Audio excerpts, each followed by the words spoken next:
नमस्कार, FM news में आपका स्वागत है। आपके साथ मैं हूं आस्था श्रीवास्तव। बढ़ते हैं अब खबरों की ओर। प्रधानमंत्री नरेंद्र मोदी का आज जन्मदिन है। पीएम मोदी आज 72 साल के हो गए हैं। इस मौके पर देश के लिए आज का दिन ऐतिहासिक रहने वाला है। पीएम मोदी आज अपने जन्मदिन पर मध्य प्रदेश का दौरा करने जा रहे हैं। प्रधानमंत्री मध्य प्रदेश के कूनो राष्ट्रीय उद्यान में चीतों को 70 साल के लंबे अंतराल के बाद फिर से बसाने के लिए छोड़ चुके हैं। ये चीते नामीबिया से भारत लाए गए हैं। पीएम मोदी इसके बाद मध्य प्रदेश के श्योपुर जिले के कराहल में स्वर्ग सहायता समूह के एक सम्मेलन में भी हिस्सा लेंगे।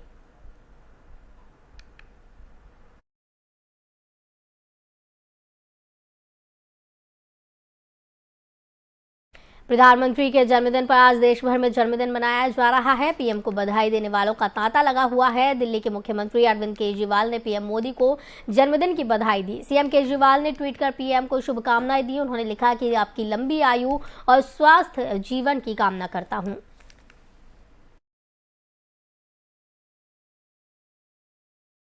आज प्रधानमंत्री नरेंद्र मोदी अपना 72वां जन्मदिन मना रहे हैं। बता दें कि पीएम मोदी के जन्मदिन को लेकर भारतीय जनता पार्टी ने काफी तैयारियां की हैं। साथ ही देश भर में अलग अलग कार्यक्रमों का आयोजन किया जाएगा। इसी के साथ जन्मदिन के मौके पर पीएम मोदी को बधाई देने का सिलसिला भी शुरू हो गया है। पक्ष और विपक्ष के नेता प्रधानमंत्री मोदी को जन्मदिन की शुभकामनाएं दे रहे हैं। भारत की राष्ट्रपति द्रौपदी मुर्मू, गृह मंत्री अमित शाह, कांग्रेस सांसद राहुल गांधी, सांसद शशि थरूर सहित कई दिग्गजों ने प्रधानमंत्री मोदी को उनके जन्मदिन की बधाई दी।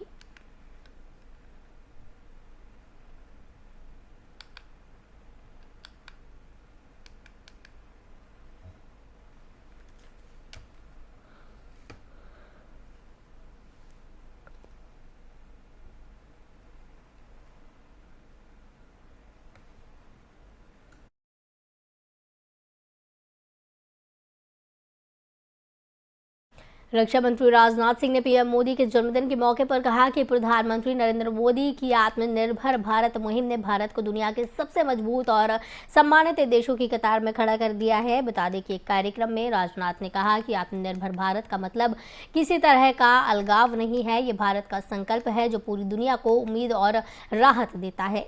रक्षा मंत्री ने इस बात पर जोर दिया कि न्यू इंडिया का सपना साकार करने के लिए केंद्र सरकार कोई कसर नहीं छोड़ना चाहती है।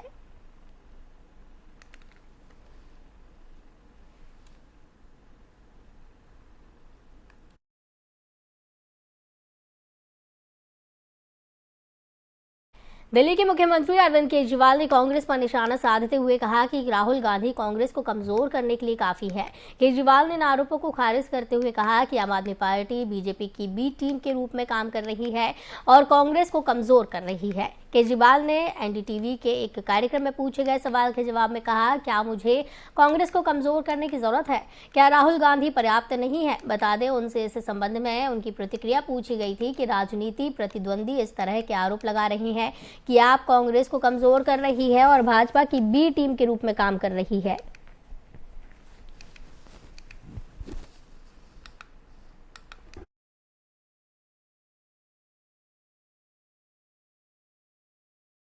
दिल्ली के डिप्टी सीएम मनीष सिसोदिया ने सरकार पर एक बार फिर हमला बोला है। शनिवार सुबह उन्होंने ट्वीट में कहा कि पहले इन्होंने सत्येंद्र जैन को गिरफ्तार किया, लेकिन कोर्ट में उनके खिलाफ कोई सबूत नहीं मिले।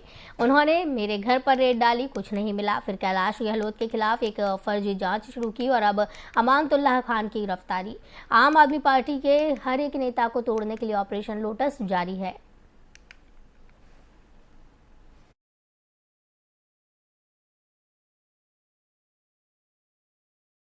आम आदमी पार्टी के विधायक अमानतुल्लाह खान की मुसीबतें कम नहीं हो रही हैं। शुक्रवार को खान के ठिकानों पर एंटी करप्शन ब्यूरो की टीम ने रेड मारी और जांच कर रही है। जानकारी के मुताबिक अमानतुल्लाह के घर और 5 ठिकानों पर रेड की जा रही है। जांच टीम ने अमानतुल्लाह से पूछताछ के बाद रेड की है। ये पूरी कार्रवाई वक्फ बोर्ड से जुड़े मामले में की जा रही है। बताया गया है कि रेड के दौरान अमानतुल्लाह के ठिकाने से विदेशी पिस्टल ब्रेटा बरामद की गई। इस पिस्टल का लाइसेंस नहीं है। बताया गया कि ये पिस्टल अमानतुल्लाह के बिजनेस पार्टनर हामिद अली के घर से मिली है। साथ ही 12 लाख रुपए कैश मिला। टीमें यहां जामिया, ओखला, गफर नगर में रेड कर रही हैं। वहीं इस पूरे वारदात के बाद अमानतुल्लाह खान ने ट्वीट किया। उन्होंने लिखा कि एसीबी की पूछताछ के लिए एसीबी दफ्तर बुलाया गया और पीछे से मेरे घर वालों को प्रताड़ित करने दिल्ली पुलिस को भेजा गया। एलजी साहब, सच को कभी आज नहीं आती है, याद रखिएगा। उन्होंने ये भी कहा कि मुझे इस देश के संविधान और न्यायपालिका पर पूरा भरोसा है। अमानतुल्लाह खान ने यह भी कहा कि 2020 मेरे ऊपर एफआईआर किया गया था। पूछताछ वाले कहते हैं कि मेरे ऊपर प्रेशर है।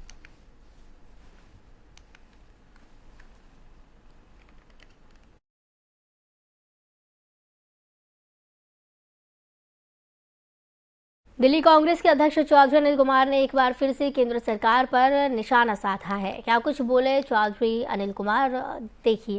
एक वार्ड की, उस वार्ड को साजिशन खत्म करके 3 क्षेत्रों में डिवाइड कर दिया। ये क्या दर्शाता है?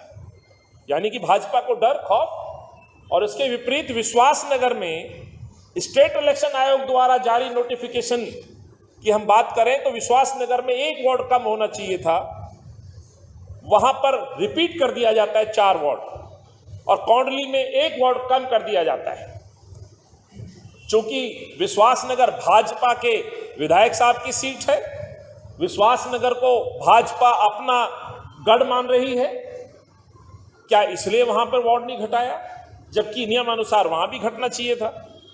त्रिलोकपुरी, कौंडली को क्या अपना विरोधी मानते हैं, इसलिए वहां वार्ड घटा दिया गया? इससे बड़ा प्रमाण और कोई नहीं हो सकता है।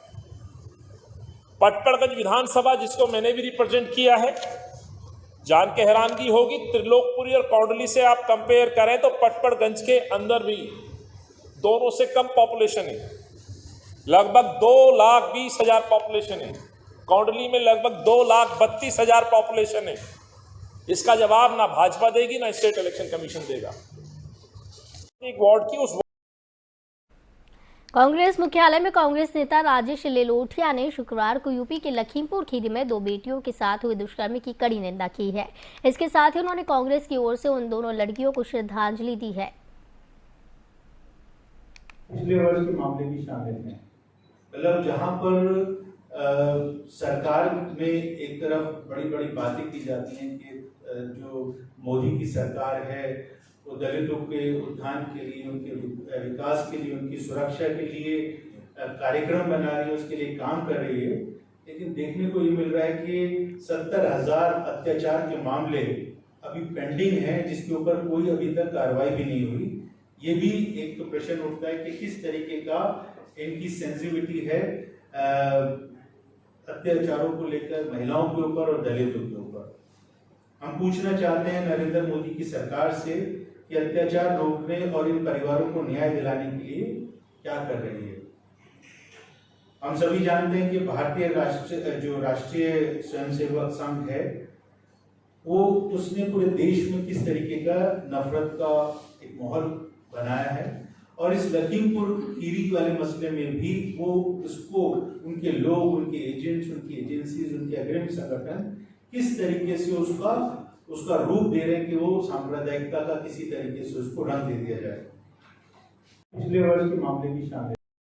आदर्श नगर में पुलिस को बड़ी सफलता हाथ लगी है। इलाके में दिन दहाड़े लूट की वारदात को पुलिस ने सुलझा लिया है। मामले में 2 लुटेरों को गिरफ्तार किया गया। 14 सितंबर की शाम करीब 5:30 बजे आदर्श नगर मेन रोड के पास बदमाशों ने लूट की सारी वारदात और लुटेरे सीसीटीवी कैमरे में कैद हो गए। पुलिस ने सीसीटीवी फुटेज के आधार पर आरोपियों की पहचान कर ली है और दोनों को गिरफ्तार किया। अभी 2 अन्य आरोपियों की तलाश जारी है।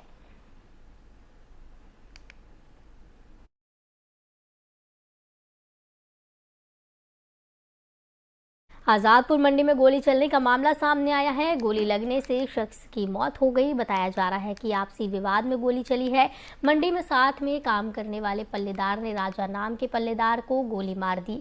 घायल को बाबू जगजीवन राम अस्पताल में भर्ती कराया गया, जिस दौरान डॉक्टरों ने मृत घोषित कर दिया। पुलिस ने आरोपियों को मौके से गिरफ्तार कर लिया है।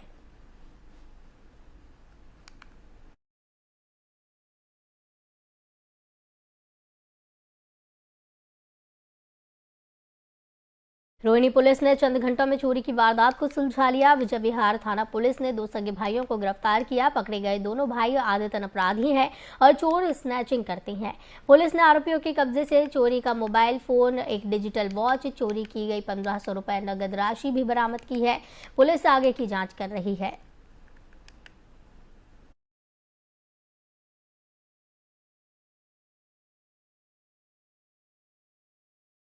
दिल्ली पुलिस का ऑपरेशन क्लीन स्वीप जारी है। पुलिस लगातार अपराधियों के खिलाफ कार्रवाई कर रही है। रणहोला के स्टाफ ने एक चोर को गिरफ्तार किया। पुलिस ने 7 चोरी के मोबाइल फोन बरामद किए।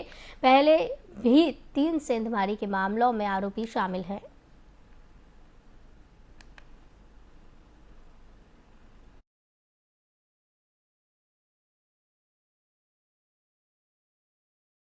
पुलिस ने बवाना इलाके में एक मकान में छापेमारी की। छापेमारी में भारी मात्रा में कारतूस और 4 पिस्टल बरामद किए गए। बताया जा रहा है कि इस मकान के अंदर कुख्यात गैंगस्टर नीरज बवाना का एक सदस्य भी गिरफ्तार किया गया। हैरानी की बात यह है कि मकान के अंदर 2 बुलेट प्रूफ गाड़ियां बरामद की गई। Delhi police outer north district के डीसीपी देवेश कुमार के मुताबिक ये मकान कुख्यात गैंगस्टर नीरज बवाना के पिता के नाम पर रजिस्टर्ड है और कुख्यात गैंगस्टर नीरज बवाना गैंग के कुर्गे और सदस्य इस बुलेट प्रूफ गाड़ी का इस्तेमाल किया करते थे।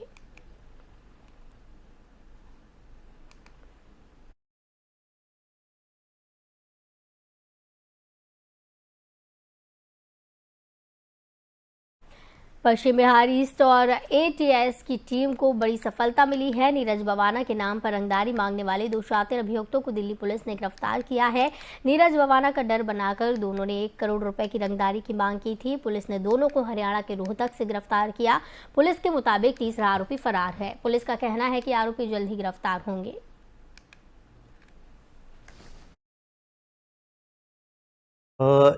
ये बड़ा एक सीरियस सा मामला है जो आउटर दिल्ली की पुलिस सोल्व करने में कामयाब रही है। इसमें एक्चुअली एक आदमी है, मेनली पंकज नाम का अभियुक्त है। वो उसका कहना है, पूछताछ से पता चला, उसका कहना है कि he is a gym owner, gym चलाता है, हरियाणा का है, कलानूर का। और क्योंकि कोविड के लॉकडाउन के दौरान उस पर काफ़ी कर्जा हो गया, उसका धंधा सही नहीं चला, तो इस वजह से वो एक दोस्त के साथ एक कंस्पिरेसी सी हैच करता है। दोस्त का नाम है शशि। उसके साथ ये कंस्पिरेसी हैच करता है कि किसी को एक्सटॉर्शन कॉल किया जाए, और फिर वो देखता है कि उन्हीं का कोई एक रिलेटिव है दूर का, जिन्होंने एक्चुअली शिकायत दी पश्चिम बिहार ईस्ट थाने में 24 अगस्त को कि he is getting calls, continuous calls for 1 crore rupees ransom.